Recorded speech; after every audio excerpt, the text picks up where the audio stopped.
Hi there, Holly. Here's some feedback for your podcast and your Google Doc, which together comprises criteria for Unit 7 and Unit 8.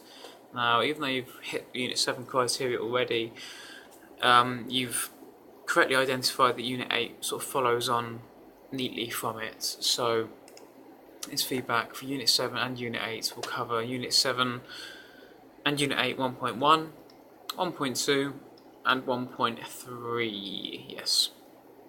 So your notes here are really useful, and your podcast is very detailed, elaborating on these points. So 1.1, you clearly identify and then describe the media industries within the sector and the increasing interrelations, as we were talking about earlier on, between companies and the symbiotic relationship and the need for convergence and synergy for survival in our culture of sequels, prequels, remakes, and franchises, and the need for companies to overlap TV, radio, online, film, and how very rarely do you get one form of standalone media. Often is accompanied by, as you say in your Hobbit example, prints, websites, social media, TV appearances, and so on. So your notes here showed a thorough, systematic approach to your research and the way you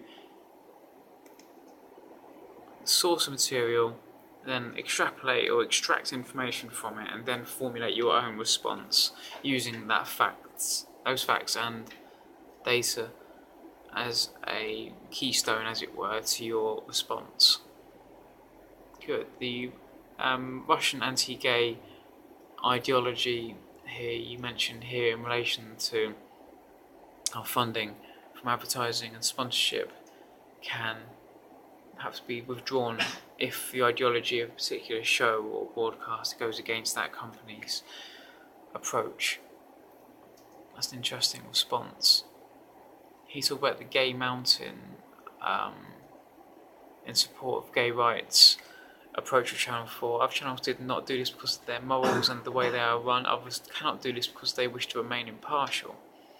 Yeah, that example there was really interesting in relation to your TV comments. It's really interesting to see your notes and how sort of you strung them together into your response in a really fluid way, but you can see you actually think about the ideological and the philosophical underpinning of the business of media, as well as the actual cold-hearted mechanics and logistics of how it's run and how it works. You actually think about the ideas, morals and implications of media, which is so important and impressive, I think.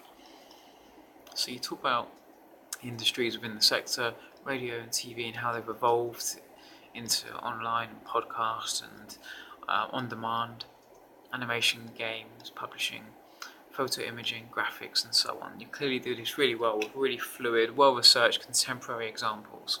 1.2 for Unit 7 and Unit 8, you identify then describe cross-industry ownership. So he's talking about Amazon in particular, and Rupert Murdoch and Virgin you mentioned as well here, Disney, Facebook and Instagram and their purchase thereof, BBC and how they've sort of survived since the early noughties by fully embracing convergence and synergy. Good. Google and YouTube and Fiverr and Nexus, yes, very good. You clearly understand the way this works. So 1.3 and 1.2 overlap there enormously, and you've correctly identified and described cross-industry ownership in the sector and relationships between a range of industries within the sector, clearly, with great examples, fluidly and fluently.